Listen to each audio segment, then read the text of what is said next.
नमस्कार मित्रांनो, welcome to S class education. आज आपण पाहतोय 10th स्टँडर्ड इंग्लिश ग्रामरमधील एक सगळ्यात महत्त्वाचा भाग, तो म्हणजे डायरेक्ट आणि इनडायरेक्ट स्पीच. हे प्रश्न तुम्हाला A4 मध्ये म्हणजेच क्वेश्चन नंबर 2 मधील A4 मध्ये आणि त्याचबरोबर B4 मध्ये याच्यावरती तुम्हाला क्वेश्चन विचारले जाऊ शकतात. आता याच्यामध्ये सगळ्यात महत्त्वाचा भाग आहे डायरेक्ट आणि इनडायरेक्ट स्पीच मधला, की तुम्हाला एक तर डायरेक्टमध्ये दिलं जाईल ते तुम्हाला इनडायरेक्टमध्ये कन्वर्ट करायचं असेल, किंवा इनडायरेक्टमध्ये दिलं जाईल ते तुम्हाला डायरेक्टमध्ये कन्वर्ट करायचं असेल. मे बी या ठिकाणी तुम्हाला 1 2 3 4 असे 4 ऑप्शन्स दिले जातील, त्यामधलं करेक्ट निवडायचं असेल, किंवा मे बी तुम्हाला स्वतःलाच आन्सर लिहायचा असेल. ओके, ऑप्शन्स दिले तर तुम्ही इझिली ओळखू शकता, पण जर तुम्हाला स्वतःला लिहायचं असेल तर मात्र तुम्हाला हे सगळे रूल्स फॉलो करावे लागतील. सगळ्यात पहिल्यांदा आपण डायरेक्ट इनडायरेक्ट म्हणजे काय हे पाहणार आहोत. त्यानंतर आपण एक छोटंसं एक्झाम्पल पाहणार आहोत आणि मग आपण काही रूल्स पाहतोय. हे रूल्स फक्त 10th स्टँडर्डच्या बोर्ड एक्झामसाठीचे आहेत, कारण हा टॉपिक खूप मोठा आहे. मी सगळे रूल्स नाही इन्क्लूड केलेत. जे तुम्हाला आता इम्पॉर्टंट आहेत 9th स्टँडर्डसाठी किंवा 10th स्टँडर्डसाठी जे कोणी हे व्हिडिओ पाहत असतील तर त्यासाठीच फक्त हे रूल्स आहेत, जे की बेसिक लेवलचे आहेत. ओके, तुम्हाला जर याच्यामध्ये डीपमध्ये अभ्यास करायचा असेल किंवा डीपमध्ये हा टॉपिक समजून घ्यायचा असेल तर सॉरी, बट त्यासाठी हा व्हिडिओ तुम्हाला उपयोगी नसणार आहे. हे फक्त एक्झामसाठी आहे. Let us start. First of all, direct म्हणजे काय? तर सध्या तुम्ही व्हिडिओ ऐकताय आणि मी बोलते, हे कसं आहे, डायरेक्ट कॉन्व्हर्सेशन आहे. पण जर आपण बऱ्याचदा असं सांगतो की हां, ती मला असं असं म्हणाली, हे आपण तिसऱ्याच व्यक्तीला कुठेतरी सांगतोय. म्हणजे ए आणि बी दोघं बोलतायत, यांचं कन्व्हर्सेशन जे झालं ते ए सी ला सांगतोय. म्हणजेच काय की या ठिकाणी बीने जे एला सांगितलं ते ए सी ला सांगतोय. म्हणजे हे डायरेक्ट आहे का? तर नाही. First person to third person conversation सुरू आहे. असं जेव्हा असेल तेव्हा आपण म्हणणार आहोत इनडायरेक्ट स्पीच. ओके, सुरुवातीला कन्व्हर्सेशन चाललेलं आहे ए आणि बीचं, पण बी एला काय म्हणाला, हा ए सी ला सांगतोय. म्हणजे या ठिकाणी फर्स्ट आणि थर्ड पर्सन यांच्यामध्ये कन्व्हर्सेशन सुरू आहे. ओके, असं जेव्हा असेल तेव्हा याला आपण म्हणणार आहोत इनडायरेक्ट स्पीच. आणि डायरेक्ट म्हणजे काय, ए आणि बीचं जे कन्व्हर्सेशन सुरू आहे त्याला आपण म्हणणार आहोत डायरेक्ट. आता इथे सगळ्यात पहिल्यांदा आपण एक एक्झाम्पल पाहूया, जेणेकरून तुम्हाला अजून चांगल्या पद्धतीने समजेल. फर्स्ट एक्झाम्पल आहे, Sakhi said life is a gift. Sakhi मला म्हणाली की लाईफ काय आहे, एक सुंदर असं गिफ्ट आहे. आता हेच मी माझ्या तिसऱ्या कुठल्या तरी फ्रेंडला सांगते की सखी काय म्हणाली. ओके, मग तेव्हा मी कसं सांगणार, तर सखी सेड दॅट, म्हणजे ती सखी आहे ना, ती म्हणाली की life is a gift. Life हे काय आहे, गिफ्ट आहे. हे कसं आहे, डायरेक्ट आहे. डायरेक्ट सखी मला म्हणाली. आणि सेकंड केसमध्ये मी माझ्या तिसऱ्या कुठल्या तरी फ्रेंडला सांगते की सखी मला काय म्हणाली, तर तेव्हा मी असं सांगणार की Sakhi said that life is a gift. आता या ठिकाणी सखी मला म्हणाली हे मी कुठे मेन्शन नाही केले, कारण तो आपण एक सिम्पल एक्झाम्पल पाहतोय. मी जस्ट एवढं सांगणार आहे की सखी म्हणाली की लाईफ काय आहे, गिफ्ट आहे. ओके, जर तुम्हाला असंही सांगायचं असेल की सखी सेड मी वगैरे, तुम्हाला ते पण मेन्शन करायचं असेल तुम्ही ते पण करू शकता, बट इथे त्या वाक्यात नाहीये, मी ते नाही घेतलं. ओके, आता याचे काही रूल्स आहेत. रूल्स पण आहेत, तर आहेत. सगळ्यात पहिल्यांदा तुम्हाला दॅटचा यूज करायचा आहे. म्हणजे काय, तुम्ही जर फर्स्ट सेंटेन्समध्ये पाहिलं तर इथे तुम्हाला असे काही पंक्च्युएशन मार्क्स पाहायला मिळतात. तर सगळ्यात पहिल्यांदा हे सगळे रिमूव्ह करायचे आणि त्याच्याऐवजी तुम्हाला या दोघांच्या मध्ये, म्हणजे जे सेड आहे आणि जे ऍक्च्युअल म्हटलेलं वाक्य आहे त्या दोघांच्या मध्ये तुम्हाला दॅटचा वापर करायचा आहे. ओके, हे झालं सगळ्यात पहिली गोष्ट. मग आता हा दॅटचा वापर कधी कधी करायचा, तर जेव्हाही तुम्हाला अशा पद्धतीने कुठेही तुम्हाला, मग आता मे बी तुम्हाला हे वाक्य आधी दिलं जाईल आणि मग दिलं जाईल की सेड सखी, असं होऊ शकतं ना, की life is a gift, life is a gift हे असं असेल आणि इथे असेल सेड सखी. ओके, मग तुम्ही ह्याला रिअरेंज करायचं आहे. कसं रिअरेंज करणार आहात, सखी सेड, पहिल्यांदा सखी, मग सेड आणि मग दॅट घ्यायचं आहे. वाक्य जरी उलटं दिलं असेल तरीही तुम्हाला ते सरळ करूनच लिहायचं आहे. ओके, असं पण देऊ शकतात. याच्यामध्ये पण काही ग्रॅमॅटिकली मिस्टेक्स नाही आहेत, तुम्ही असंही उलटं करू शकता, बट बेस्ट आहे की आपण असंच लिहितो मोस्टली की Sakhi said that life is a gift. Okay, सगळ्यात पहिल्यांदा तर हे सगळे मार्क्स काढायचे, कॉमा आणि हे वरचे 2 इन्व्हर्टेड मार्क्स त्यांना काढायचं आणि त्याच्याऐवजी आपण या ठिकाणी लिहिणार आहोत दॅट. दुसरी गोष्ट अशी आहे की जे रिपोर्टिंग वर्ब असतात, आता इथे मी कोणतेही रिपोर्टिंग वर्ब घेतलेले नाहीये, फक्त इज घेतलंय, बट हे एक युनिव्हर्सल ट्रूथ आहे. म्हणजेच काय ते तुम्हाला पुढे कळेल. याचं एक एक्झाम्पल पण आपल्याकडे आहे, त्याच्याद्वारे मी तुम्हाला पुन्हा एकदा समजून सांगेन. सगळ्यात पहिल्यांदा रिपोर्टिंग वर्ब म्हणजे काय, तर याच्याद्वारे आपल्याला टेन्सनुसार हे बदलायचं असतं. आय होप की तुम्हाला सगळ्यांना फर्स्ट रूल कळलेला आहे. आता सेकंड रूलमध्ये काय करणार आहोत, आपण टेन्समध्ये कसं कन्वर्ट केलं जातं ते पाहणार आहोत. सगळ्यात फर्स्ट आहे simple present tense. Simple present टेन्समध्ये जर एखादं वाक्य असेल तर त्याचं इनडायरेक्ट करताना आपण पास्ट सिम्पलमध्ये कन्वर्ट करतो. म्हणजे कसं, फॉर एक्झाम्पल एक सिम्पल सेंटेन्स आहे, आय लाईक केक, मला केक प्रचंड आवडतो. ओके, आता याचं कन्व्हर्जन मला इनडायरेक्टमध्ये करायचं आहे. मग मी या ठिकाणी काय करणार, तर she said that she like cake. आता तुम्ही म्हणाल या ठिकाणी शी का घेतलं, तर बेसिकली जेव्हा आय असेल तेव्हा इथे कुठेही जेंडर मेन्शन नाही केलं, ते ही आहे का शी आहे काय मेन्शन नाही केलं. मग तुम्ही ही सेड दॅट पण घेऊ शकता, शी सेड दॅट पण घेऊ शकता, तुम्हाला हवं ते तुम्ही या ठिकाणी मेन्शन करू शकता. ओके, मी या ठिकाणी शी घेतलं, तुम्ही ही घेतलं तरी पण चालणार आहे.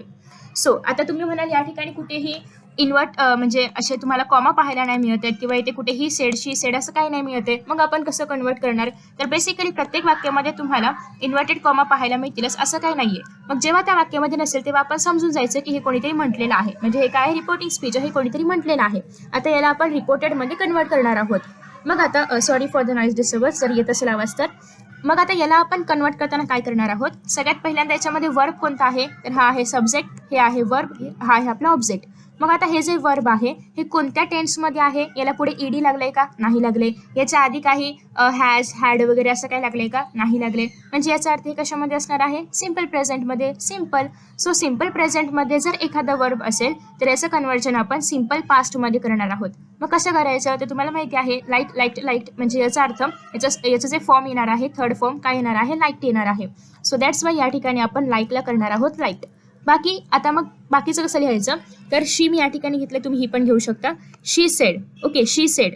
त्याच्यानंतर आपण काय वापरतो, सगळ्यात महत्त्वाचा रूल म्हणजे दॅट वापरायचंच आहे, वाक्य कसलंही असो, इन्व्हर्टेड कॉमा असो नसो वॉट एव्हर जे पण असो तुम्हाला दॅट या ठिकाणी वापरायचंच आहे.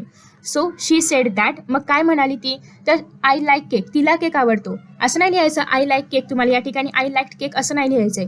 ती म्हणाली ना तिला केक आवडतो, सो तिलाच इथे आलं पाहिजे. ओके, ती म्हणाली तिला केक आवडतो. So she said that she liked cake. Sorry, तिला केक आवडायचा. सॉरी, ती म्हणाली तिला केक आवडायचा. So she said that she liked cake. Okay, liked म्हणजे काय, आवडायचा, पास्ट टेन्स आहे. सो आवडायचं केक. ओके, मग या ठिकाणी तुम्ही जेव्हाही कधी कन्वर्जन करणार आहात तेव्हा सगळ्यात पहिल्यांदा तुम्हाला दॅटचा वापर कुठे करायचा हे माहिती असलं पाहिजे. दुसरी गोष्ट, सगळ्यात पहिलं जे दिलेलं वाक्य आहे, मग सपोज तुम्हाला जर इनडायरेक्टमधून डायरेक्टमध्ये करायचं असेल तर तुम्ही काय करू शकता, इथे जर लाईक्ड आहे याचा अर्थ हे काय आहे, पास्ट सिम्पल पास्टमध्ये आहे किंवा पास्ट सिम्पलमध्ये आहे. याचं कन्वर्जन तुम्ही प्रेझेंट सिम्पलमध्ये करणार आणि इझिली तुम्ही हे वाक्य तयार करू शकता सिम्पल. आणि बाकीचे जे काही मॅटर आहे दॅट तुम्ही रिमूव्ह करणार आहात. त्याच्यानंतर तुम्ही शी सेड ठेवलं तरी पण चालेल आणि तुम्ही फक्त अशा पद्धतीने इथे हे वाक्य कंप्लीट करणार आहात. ओके, सो याला उलटं कसं करायचं आणि सरळ कसं करायचं. आफ्टर दॅट नेक्स्ट आहे, नेक्स्ट आता आपण पाहणार आहोत दॅट इज दुसरा रूल. हे मी जरा इरेज करते, घाण दिसेल ना ते. हां, नेक्स्ट आता आपण पाहणार आहोत पुढचा रूल. दॅट इज जर वाक्यामध्ये गिवन वाक्यामध्ये किंवा डायरेक्ट स्पीचमध्ये जर तुम्हाला प्रेझेंट कंटिन्युअसमधला वर्ब पाहायला मिळाला तर त्याचं कन्वर्जन पास्ट कंटिन्युअस करायचं आहे इनडायरेक्ट स्पीचमध्ये. ओके, म्हणजे काय, आफ्टर दॅट नेक्स्ट आहे. आता या ठिकाणी मी घेतलेला आहे Sita is living in India. Again मी ते कुठेही तुम्हाला मार्क्स दिले नाही आहेत, म्हणजे कोणी म्हटलं काय म्हटलं हे मी नाही सांगितलंय. तुम्हाला पेपरमध्ये जरी सांगितलं असेल तरी तुम्ही या ठिकाणी मेन्शन करणार आहात, जरी नसेल सांगितलं तर तुम्ही नाही मेन्शन केलं तरी पण चालू शकतं. एखाद्या वेळेस हे वाक्य तुम्हाला असंही येऊ शकतं की गीता सेड मग Sita is living in India असं होऊ शकतं लेतले. मग तुम्हाला आधी आपण सिम्पल सेंटेन्स पाहूया, मग आपण गीताकडे येऊया. आता सपोज करा की एवढं सेंटेन्स आपल्याकडे आहे, Sita is living in India. याचं कन्वर्जन कसं होईल की सीता सेड, सीता म्हणाली, काय म्हणाली की सीता म्हणाली की ती इंडियामध्ये राहत होती का घ्यायचंय, कारण प्रेझेंटचं कन्वर्जन आपण पास्टमध्ये करतोय. सो सीता म्हणाली की ती इंडियामध्ये राहत होती, म्हणजे सीता कुठे राहत होती, इंडियामध्ये राहत होती. सो आपण या ठिकाणी प्रेझेंट म्हणजे इजचं कन्वर्जन पास्ट म्हणजेच वॉजमध्ये करणार आहोत. Okay, Sita is living in India याचं कन्वर्जन आपण करणार आहोत. Sita sed that she was living in India. Okay, म्हणजे ती इंडियामध्ये राहत होती. मग आता तुम्ही या ठिकाणी दॅट ॲड केलंय, सोबतच तुम्ही या ठिकाणी शी ॲड केलेला आहे कारण ती राहत होती. नेक्स्ट आहे ते म्हणजे इजचं आपण वॉजमध्ये कन्वर्ट केलं आहे. बाकी लिव्हिंग सेमच राहणार कारण आपण कंटिन्युअस टेन्स चेंज नाही करत आहोत, फक्त प्रेझेंटचा पास्ट करतोय. आणि इंडिया तर सब्जेक्ट आहे, सॉरी ऑब्जेक्ट आहे, तो पण आपण नाही चेंज करणार आहोत. ओके, आणि शेवटी ॲज युज्युअल तुम्हाला फुल स्टॉप द्यायचं आहे. सो आता बेसिकली हे झालं सिम्पल सेंटेन्स. आता जर असं असेल Geeta said Sita is living in India. Okay, Geeta said म्हणजे दोन आले ना या ठिकाणी, गीता पण आली आणि सीता पण आली. मग तेव्हा काय करायचं, तर तेव्हा तुम्ही अशा पद्धतीने करणार आहात, गीता टोल्ड का, तर जेव्हा दोन पर्सन असतील एका वाक्यामध्ये तर तेव्हा तुम्हाला अशा पद्धतीने मध्ये टोल्डचा वापर करायचा आहे. किंवा तुम्ही म्हणजे आता तुम्ही असं सांगताय की गीता तुम्हाला म्हणाली. So Gita told me that सीतामधलं S capital, that Sita was living in India. Okay. So Gita मला म्हणाली की सीता कुठे राहत होती? इंडियामध्ये राहत होती. अगेन तुम्हाला या ठिकाणी मी वगैरे नाही लिहायचं आहे, तर तुम्ही नाही नाही लिहिलं तरी पण चालेल. मग फक्त तुम्ही असं लिहायचं आहे, Geeta said that Sita was living in India, असं पण चालू शकतं. सो तुम्ही कशाही पद्धतीने कन्वर्ट करू शकता, डिपेंड्स की तुम्हाला वाक्य कसं दिलंय. ओके. सो हे झालं second answer. After that next आहे प्रेझेंट परफेक्ट टेन्स, किंवा तुमच्याकडे जर प्रेझेंट परफेक्ट असेल तर तुम्ही त्याचं कन्वर्जन करणार आहात पास्ट परफेक्टमध्ये. सो अगेन परफेक्टच ठेवायचं आहे, फक्त प्रेझेंटचं पास्टमध्ये कन्वर्ट करायचं आहे. आता मी येथे वाक्य घेतलेलं आहे की Jay said I have cleared the exam. Jay म्हणाला की मी एक्झाम काय केलेली आहे? क्लिअर केलेली आहे. आता हा प्रेझेंट परफेक्टमध्ये आहे, कसं ओळखायचं? तर या शब्दावरून. ओके. हा शब्द म्हणजेच या ठिकाणी हॅव असेल किंवा या ठिकाणी हॅज असेल तर याचा अर्थ हे कशामध्ये आहे? प्रेझेंट परफेक्टमध्ये आहे. ओके. हॅज कधी असतं? जेव्हा ही शी इट असेल, म्हणजे या ठिकाणी आयच्या ऐवजी ही असतं तर he has cleared the exam असं आलं असतं. इट असतं तरी पण it has cleared the exam असं आलं असतं. ओके. इट आपण असं नाही घेत, बट तरीही एक्झाम्पल म्हणून सांगितलं. सो आता या ठिकाणी तुम्हाला जर हॅव किंवा हॅज आढळलं आणि हा जो वर्ब आहे हा जर थर्ड फॉर्ममध्ये आढळला तर याचा अर्थ हे वाक्य कसं आहे? प्रेझेंट परफेक्टमध्ये आहे. ओके. सो आता याचं कन्वर्जन तुम्ही करणार आहात पास्ट परफेक्टमध्ये. सगळ्यात पहिल्यांदा तुम्ही वर्बवरून हे ओळखायचं आहे की टेन्स कोणता आहे, तर तुम्ही इझिली कन्वर्जन करू शकता. सगळ्यात पहिल्यांदा जय सेड आहे, मग तुम्हाला जय सेड लिहायचं आहे. त्याच्यानंतर हे सगळे जे मार्किंग्स आहेत तर ते काढून टाकायचे आहेत आणि याच्याऐवजी तुम्ही लिहिणार आहात that. Okay. So Jay said that. काय म्हणाला जय? की त्याने एक्झाम काय केलेली आहे? क्लिअर करून झालेली आहे. त्याने त्याची एक्झाम क्लिअर करून झालेली आहे. मग आता आयच्या ऐवजी इथे काय येईल? ही येईल, कारण तो म्हणाला होता त्याची एक्झाम क्लिअर झाली आहे. सो ही हॅवच्या ऐवजी काय घ्यायचं आहे? हॅड. कारण हॅव कशामध्ये येतं? प्रेझेंट परफेक्टमध्ये. हॅवचं पास्टमध्ये जर आपण कन्वर्ट केलं तर ते होणार आहे had. Okay. Again he she it I am सगळ्यांसाठी आपण हॅडच वापरतो. जसं की प्रेझेंटमध्ये आपण हॅव आणि हॅज वापरतो, त्याप्रमाणे आपण पास्टमध्ये फक्त आणि फक्त हॅडच वापरतो. मग याच्या आधी करता कोणताही असेल तरी पण चेंज नाही होत. So he had cleared the exam. Again याच्यामध्ये आपण क्लिअर्ड थर्ड फॉर्मच वापरतो, कारण परफेक्ट टेन्समध्ये जे वर्ब असेल तर ते थर्ड फॉर्ममधलाच वापरतात. ओके. सो अगेन या ठिकाणी तुम्हाला फुल स्टॉप द्यायचं आहे आणि वाक्य कंप्लीट. एक्झाममधला ई स्मॉल पाहिजे होता, सॉरी.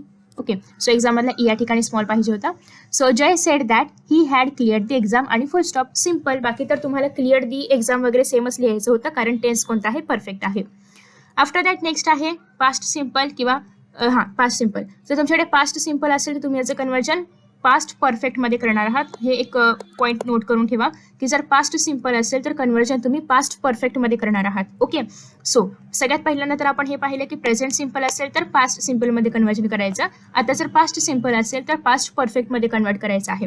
पास्ट सिम्पल कसं ओळखायचं? तर सिम्पल थर्ड फॉर्ममध्ये. याच्या आधी कुठेही तुम्हाला ॲम किंवा इज किंवा याच्या आधी तुम्हाला कुठेही वॉज किंवा वर, त्यासोबतच तुम्हाला हॅव हॅड वगैरे असलं काही पाहायला मिळणार नाही. जेव्हा अशा पद्धतीचं वाक्य असेल किंवा जेव्हा अशा पद्धतीचा वर्ब असेल जो की फक्त थर्ड फॉर्ममध्ये आहे आणि आधी कोणतंही हेल्पिंग वर्ब नाही आहे, तेव्हा ते असणार आहे पास्ट सिम्पलमध्ये. ओके. सो हे कशामध्ये आहे? पास्ट सिम्पलमध्ये आहे. याचं कन्वर्जन तुम्ही करणार आहात परफेक्टमध्ये. सो कसं करायचं आहे? सगळ्यात पहिल्यांदा आपण वाक्य वाचूया. Gita said I missed the test. म्हणजे गीता काय म्हणाली की माझ्याकडून टेस्ट काय झालेली आहे? मिस झालेली आहे. मग आता गीता सेड लिहायचं आहे असं. हे जे सगळे मार्किंग्स आहेत यांना काढून टाकायचं आणि त्याच्याऐवजी काय लिहायचं आहे? दॅट. आता गीता म्हणाली तिची टेस्ट मिस झाली आहे, सो आयच्या ऐवजी काय येणार आहे? शी येणार आहे. कधीही तुम्ही जेव्हा इनडायरेक्टमध्ये कन्वर्ट करणार आहात तेव्हा आईला आहे असं आई नाही घ्यायचं. एकतर तुम्हाला वाक्यामध्ये एखादा कर्ता ऑलरेडी, म्हणजे गीता कर्ता आहे ऑलरेडी दिलेला आहे, तर तुम्हाला त्या ठिकाणी शी ही असंच वापरायचं आहे. कधीही तुम्हाला आई आहे असं लिहायचं नसतं. Okay. So after that next आहे, हे झालं या ठिकाणी शी. नेक्स्ट आहे मिस्ड. आता मिस्ड कशामध्ये तुम्हाला कन्वर्ट करायचं आहे? पास्ट परफेक्टमध्ये. ऑलरेडी इथे आपण पास्ट परफेक्टसाठी काय वापरतो ते पाहिलेलं आहे. काय वापरतो? हॅड वापरतो. सो या ठिकाणी लिहायचं आहे हॅड. आणि अगेन वर्बचा कोणता फॉर्म आपण वापरतो? थर्ड फॉर्मच वापरतो. सो वर्ब आहे असं येईल, शी हॅड मिस्ड द टेस्ट आणि या ठिकाणी फुल स्टॉप. सिम्पल. संपला विषय. एवढंच करायचं आहे. सो इझी होतं ना? तर अशाच पद्धतीने तुम्हाला जर टेन्स दिलं असेल तर सॉल्व्ह करायचं आहे. बऱ्याचदा वाक्यामध्ये विल वगैरे दिलं जातं तर विलचं कन्वर्जन फक्त वुडमध्ये करायचं आहे, बाकी सेंटेन्स आहे असं. कॅन दिलं असेल कुडमध्ये कन्वर्ट करायचं. मे दिलं असेल माईटमध्ये कन्वर्जन करायचं. जर वाक्यामध्ये धीस असेल तर कन्वर्जन दॅटमध्ये करायचं आहे. वाक्यामध्ये दीज असेल कन्वर्जन दोजमध्ये करायचं आहे. हिअर असेल तर इनडायरेक्टमध्ये दिअर करायचं आहे. उलटं असेल तर उलटं करायचं. दॅट असेल तर धीस करायचं. दोज असेल तर धीस करायचं. हे सगळं तुम्हाला लक्षात ठेवावं लागेल, किंवा तुम्ही जर अजून थोडे एक्झाम्पल सॉल्व्ह केले तर हे आपोआप लक्षात राहील. मी काही एक्झाम्पल्स तुम्हाला टेलिग्रामवरती अपलोड करून देईन. तुम्ही ते ॲज अ प्रॅक्टिससाठी म्हणजे सॉल्व्ह करू शकता. नेक्स्ट आहे नाव असेल तर देन लिहायचं आहे. याचं एक वाक्य आपण इथे पाहणार आहोत. टुडे असेल तर दॅट डे म्हणायचं आहे. काय म्हणायचं? That day. ओके. नेक्स्ट आहे टुमॉरो असेल तर द नेक्स्ट किंवा फॉलोविंग डे म्हणायचं आहे. येस्टरडे असेल तर डे बिफोर किंवा प्रिव्हियस डे म्हणायचं आहे. ओके, सो हा चार्ट खूप महत्त्वाचा आहे. सो तुम्ही याचा स्क्रीनशॉट वगैरे हवा असेल तर घेऊ शकता. आणि अगेन तुम्हाला काही प्रॅक्टिससाठी क्वेश्चन्स टेलिग्रामवरती मी अपलोड करेन, तिथे पाहायला मिळतील. अजून एक रूल आहे, त्याच्या आधी आपण एक एक्झाम्पल पाहूया. एक्झाम्पल असं आहे, Ram said you should leave for office by now. आता राम एक आहे आणि दुसरा आहे यू म्हणजे काय, पुढचा व्यक्ती जो कोणी असेल तो. ओके, किंवा पुढचा व्यक्ती मी मला घेते. सो आता या ठिकाणी राम एक आहे आणि मी एक आहे, दोन व्यक्ती झाले की नाही. यू म्हणजेच काय, मी झाले. ओके, सो राम एक आहे आणि मी असं जेव्हा दोन व्यक्ती असतील तर तेव्हा तुम्हाला सेड कंटिन्यू, म्हणजे जसं की आपण इथे सेडलाच कंटिन्यू करायचं नाही, इथे पण सेड इथे पण सेड, तर त्यावेळेस तुम्हाला काय करायचं आहे, सेडच्या ऐवजी टोल्ड घ्यायचं आहे. ओके, कोणाला सांगितलं, मला सांगितलं. किंवा कधी कधी तुम्हाला या ठिकाणी यूच्या ऐवजी एखादं नाव दिलं जाईल की Ram said Geeta you should leave now. Okay, असं असेल तर तुम्हाला या ठिकाणी राम टोल्ड गीता घ्यायचं आहे. आता इथे यू वापरले तर आपण राम टोल्ड मी घेणार आहोत. तर राम टोल्ड मी दॅट म्हणजे काय, दॅट आपण का वापरतोय, हे सगळे काढण्यासाठी. Okay, so Ram told me that. आता या ठिकाणी यूचं काय होणार, आय होणार. ओके, सो डिपेंड की या ठिकाणी तुम्हाला काय दिलेलं आहे तेच तुम्हाला इनडायरेक्टमध्ये घ्यायचं आहे. सो यूचं काय होणार आहे, या ठिकाणी आय होणार आहे. I should have left for office by then. इथे नाव होतं, इथे पण नाव होतं. नावचं कन्वर्जन आपण कशामध्ये करतो, देनमध्ये करतो. सो अशाच पद्धतीने तुम्हाला नावचं कन्वर्जन देनमध्ये करायचं आहे. ओके, सो त्याचं एक एक्झाम्पल तुम्हाला या ठिकाणी पाहायला मिळालं. अगेन आपण हे वाक्य पाहूया पुन्हा एकदा. Ram said you should leave for office by now. So Ram सेडचं काय होणार आहे, टोल्ड, कारण या ठिकाणी दोन व्यक्ती आहेत. सो राम म्हणाला, कोणाला म्हणाला, मला म्हणाला. So Ram told me that I should. यूचं फक्त आय होणार. मगाशी मी तुम्हाला या ठिकाणी सांगितलं होतं की आय तुम्ही इझिली आहे असं कधीही इनडायरेक्टमध्ये वापरू शकत नाही. बट या ठिकाणी जर यू असेल, म्हणजे डायरेक्टमध्ये जर यू असेल तर तुम्ही आयमध्ये कन्वर्जन करणार आहात. Okay, so Ram told me that I should आहे असं, कारण शुडला आपण नाही कन्वर्ट करत. लिव्ह हे कशामध्ये आहे, पहिलं म्हणजे प्रेझेंट टेन्समध्ये असणारं वर्ब आहे. सो प्रेझेंट टेन्सचं कन्वर्जन किंवा सिम्पल प्रेझेंटमध्ये असणारं असं आपण कशामध्ये करतो, सिम्पल पास्टमध्ये कन्वर्ट करतो. सो लिव्हचं सिम्पल पास्ट काय आहे, लेफ्ट आहे. सो अशा पद्धतीने आपण लिव्हचं सिम्पल पास्ट काय करणार आहोत, लेफ्ट करणार आहोत. ओके, आणि शुड हॅव आपण या ठिकाणी अटॅच करणार आहोत फॉर ऑफिस बाय देन. म्हणजेच या ठिकाणी नावचं कन्वर्जन कशामध्ये झालेलं आहे, देनमध्ये. म्हणजेच काय की रामने मला सांगितलं की तू तेव्हा किंवा त्यावेळेला ऑफिससाठी निघायला हवं होतं, किंवा लेफ्ट म्हणजेच निघायला हवं होतं. तर अशा पद्धतीने या ठिकाणी आपण कन्वर्जन पाहिले.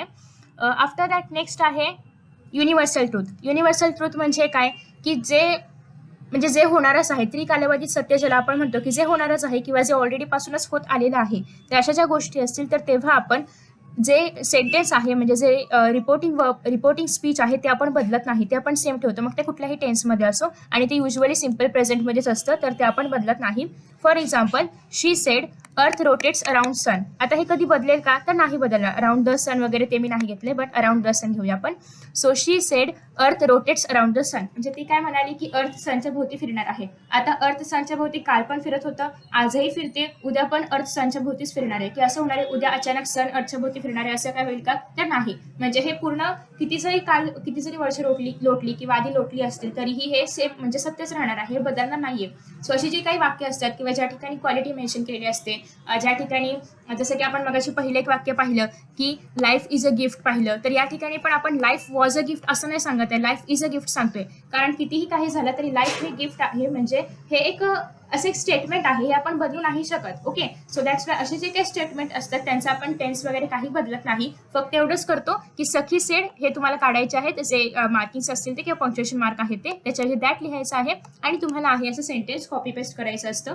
जेव्हा कधीही तुम्हाला त्रिकालावधीत सत्य असेल किंवा कुठेही क्वालिटी मेन्शन केली असेल किंवा कुठेही अशा गोष्टी मेन्शन केल्या असेल की ज्या बदलत नाहीत, तर तुम्हाला त्या ठिकाणी टेन्स वगैरे काही बदलायचं नाहीये. जसं रिपोर्टिंग स्पीच असेल सेम टू सेम तुम्हाला खाली कॉपी पेस्ट करायचं आहे. ओके, सो अगेन या ठिकाणी शी सेड हे तुम्हाला फक्त मार्किंग्स काढण्यासाठी दॅट वापरायचं आहे. Earth rotates around the sun. Okay, so या ठिकाणी द एक मेन्शन करा, अर्थ रोटेट्स अराउंड द सन आणि फुल स्टॉप. सिम्पल एवढंच तुम्हाला या ठिकाणी करायचं आहे. ओके, सो हे काही बेसिक रूल्स होते जे की तुम्हाला आता एक्झामसाठी आवश्यक आहेत. याच्यामध्ये अजून भरपूर रूल्स येतात, याच्यामध्ये अजून बऱ्याचशा गोष्टी ऍड होतात ज्या की मी इथे नाही मेन्शन केलेत, कारण आय थिंक सो की तुम्हाला जे काही टेक्स्टबुकमध्ये वाक्य दिलेली आहेत याच्यावरतीच आधारित आहेत. सो याच्यावरतीच आधारित वाक्य तुम्हाला येऊ शकतात. सो बस तुम्ही एवढे नियम जरी केले तरी पण पुरेसे आहेत. अगेन या ठिकाणी तुम्हाला या स्टेटमेंटमध्ये फक्त टोल्ड मी लिहायचं आहे, शुड सोबत हॅव लिहायचं आहे, या सगळ्या गोष्टी लक्षात ठेवायच्या आहेत. आणि नाव असेल तर देन होणार, टुडे असेल तर दॅट डे होणार, दीज असेल तर दोज होणार. हे काही बेसिक गोष्टी तुम्हाला लक्षात ठेवाव्या लागतील. सो इन दिस वे आपण आजचा महत्त्वाचा टॉपिक पाहिलेला आहे, दॅट इज काय त्याचं नाव, डायरेक्ट आणि indirect speech. So I hope की तुम्हाला हा व्हिडिओ आवडला असेल आणि अशा पद्धतीने तुम्ही तुमचे सगळे मार्क्स जे आहेत ते मिळवू शकता, कारण याच्यामध्ये चुकण्यासारखं काहीच नाही आहे. बस एवढंच आहे की तुम्हाला प्रॉपरली त्याच्यामध्ये स्पेलिंग्स मिस्टेक नाही करायचे आहेत, जे रूल्स आहेत ते प्रॉपरली फॉलो करायचे आहेत. सगळ्यात महत्त्वाची गोष्ट म्हणजे तुम्हाला टेन्स ओळखता आलं पाहिजे आणि टेन्स ओळखता आलं की तुम्ही सगळं करू शकता. Okay, so thank you so much for watching this video. Best of luck for your exams. Bye bye.